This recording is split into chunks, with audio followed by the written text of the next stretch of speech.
Are you prepared to suffer to save your son? You have 5 minutes to cut off the last section of one of your fingers in front of the camera. If you succeed, you will get your reward.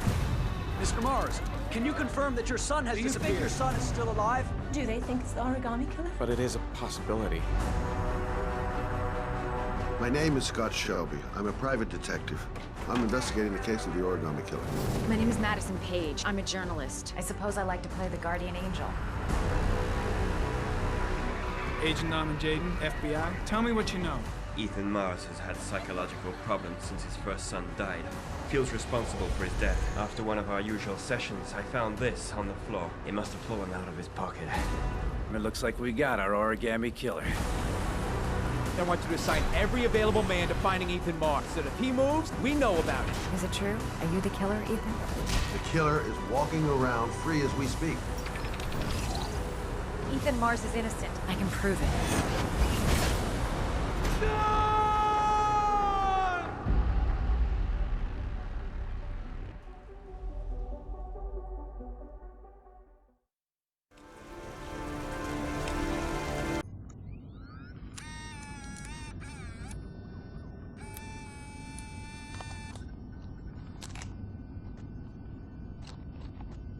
Go ahead, take a seat.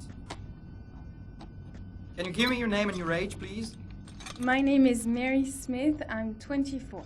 Have you ever taken any acting lessons, Mary? Not really. I couldn't afford it, but I watch a lot of films and I learn so much by watching them.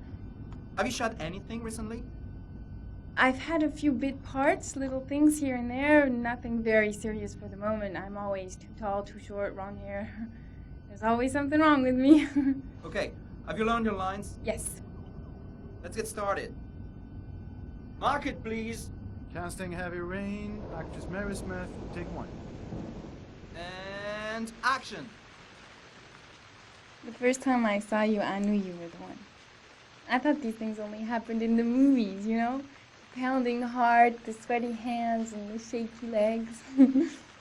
I was coming out of the theater, and it started pouring heavy rain, so there I was, soaking wet, teeth chattering, freezing cold, and then you came up to me. You looked at me straight in the eyes and you said, "Need an umbrella, miss?" You sent me flowers for weeks and you said you'd love me forever. 3 months later, we were getting married. God, it sounds so stupid. It's such a corny romance. But real life, it never ends up being what you think it's going to be. You think it's going to be one big happy fairy tale. And then one day you wake up in an average little house, leading an average little life, and your real dreams are about paying the bills and maybe someday getting a bigger TV. And you realize that maybe that wasn't the life you were dreaming of.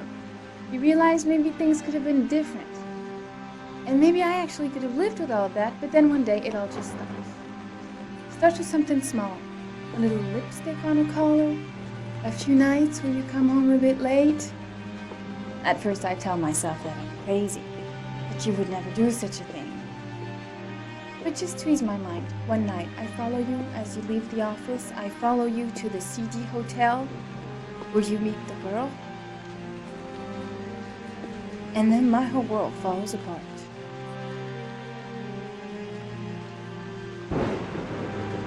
I come home and I cry for hours in my kitchen. I get the gun from the drawer in the bedroom, and I tell myself that if this is all that life has to offer me, then I can do without.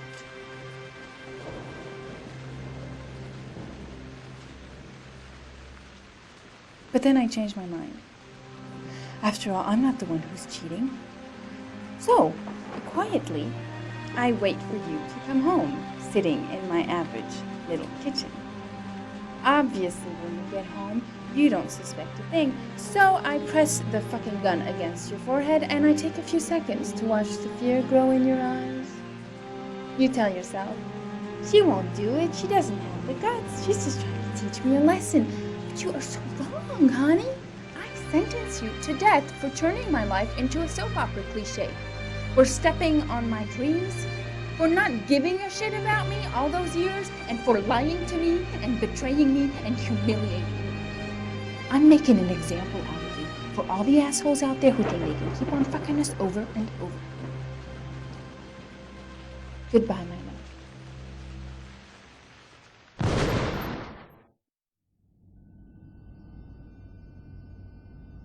So, how was it? Very nice, very nice.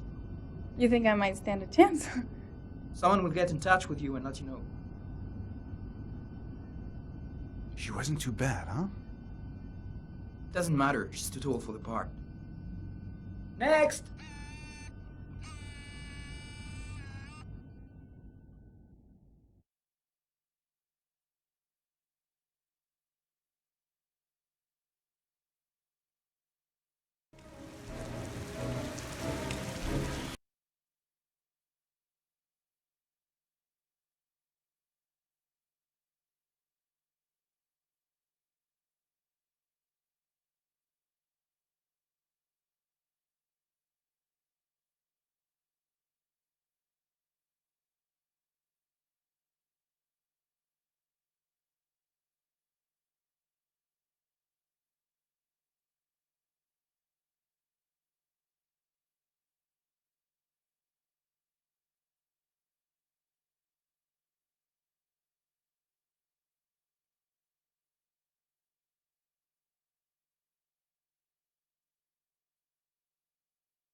Jade, FBI.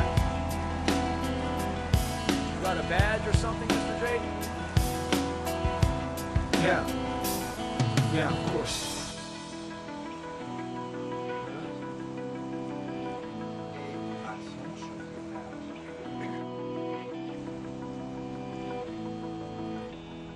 Check. You can pass.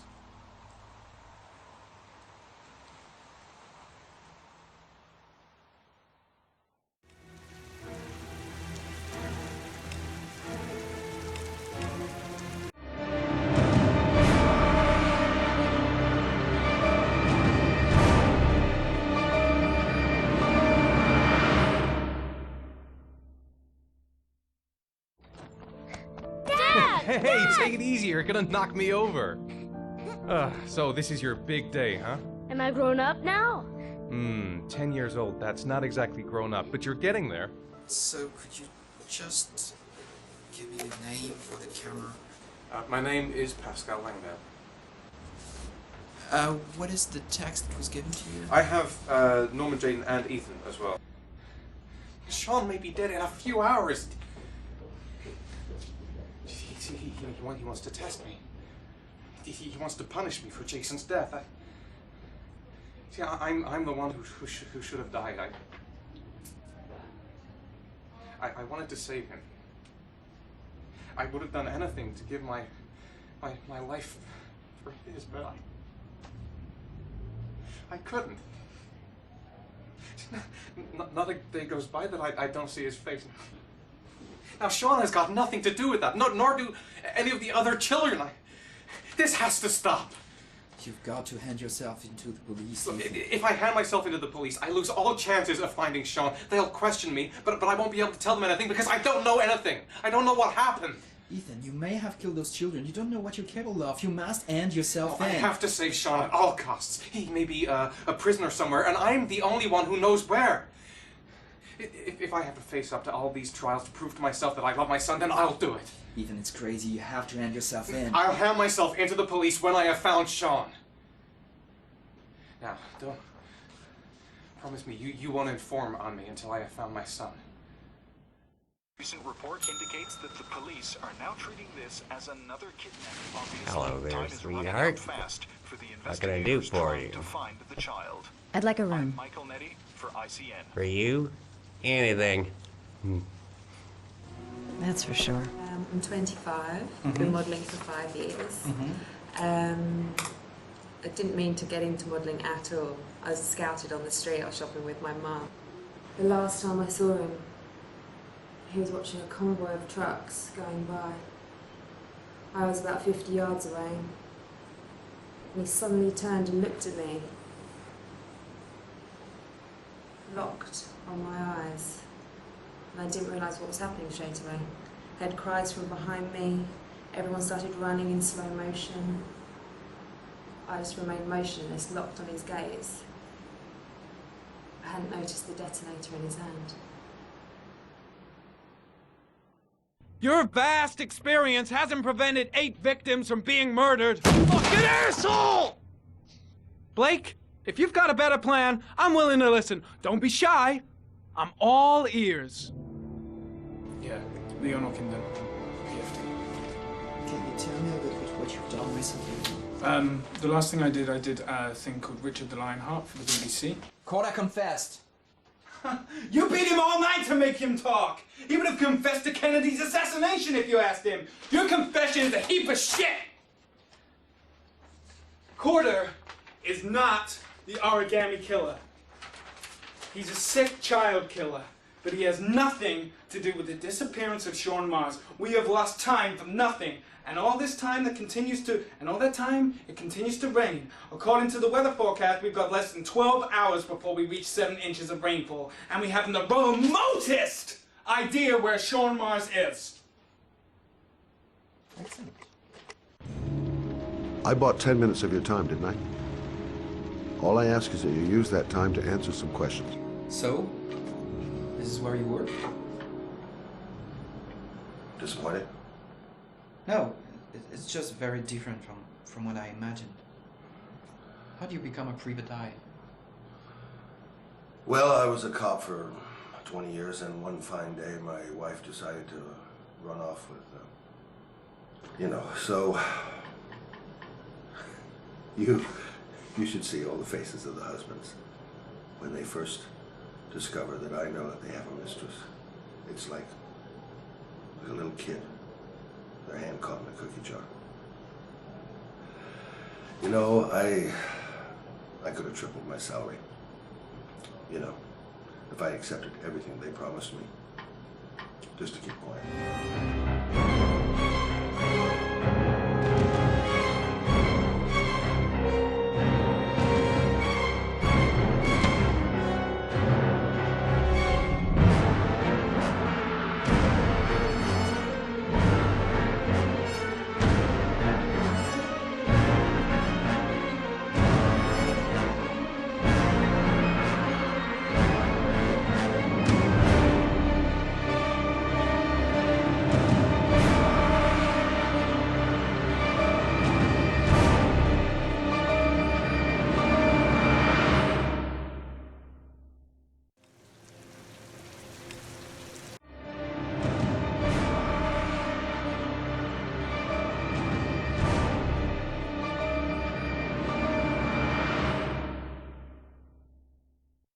In an experience like Heavy Rain, I believe the music plays a very, very important role, and we know that, but we rediscover that at each game.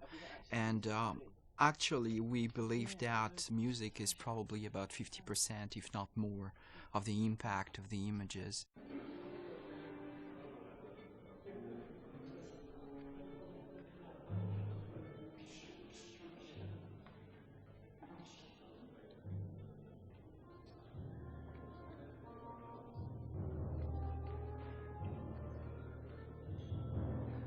Biggest challenge with music in a title like Heavy Rain is the non-linear nature of the piece. So many actors told us that it was like the work of 3 to 4 movies, and regarding the music, it's exactly the same. It's as much work as 3 to 4 movies because of the non-linearity of the game. So at the same time, you got big volumes to record, but at the same time, you want to keep the same intention, the same intensity, and the same emotion in every single track in the game. So that's what the focus has been so far, and I'm really pleased with the result. It was a bit, bit difficult at the beginning, but at the same time easy because I knew David before, so I know what he likes and what he doesn't like. So for me, it's a good start. When you already have, a relationship with a director, you save time.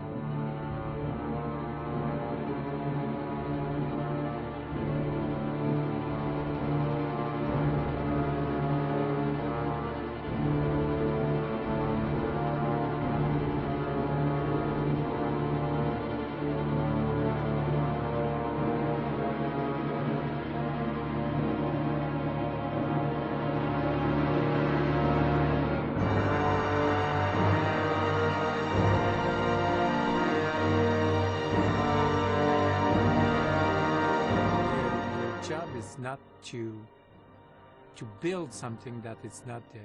Everything is there, all the picture, all the details, all the faces, the emotion, the reaction of everybody. So you just have to work as a movie, to be there, just to maybe put a bit more focus about what you should expect on that scene or something like that. But I think in the music it's something, because for somebody sad it's something, for somebody else sad it's another thing. So it's very difficult that I would say, as Stravinsky said, that it's not really it's not you that you will express something by the music. It's the music itself that will express something. In a process like Heavy Rain, there are some milestone moments, and definitely being here at the Bay Road is one of them. So when I wrote the script, I certainly had notes and soundtracks in my mind, which most of the time is not what you listen to at the end, what you get, but it's definitely better what I hear here today with a real orchestra, and I think that it makes a huge difference to have real musicians and a real orchestra and real composer behind this game.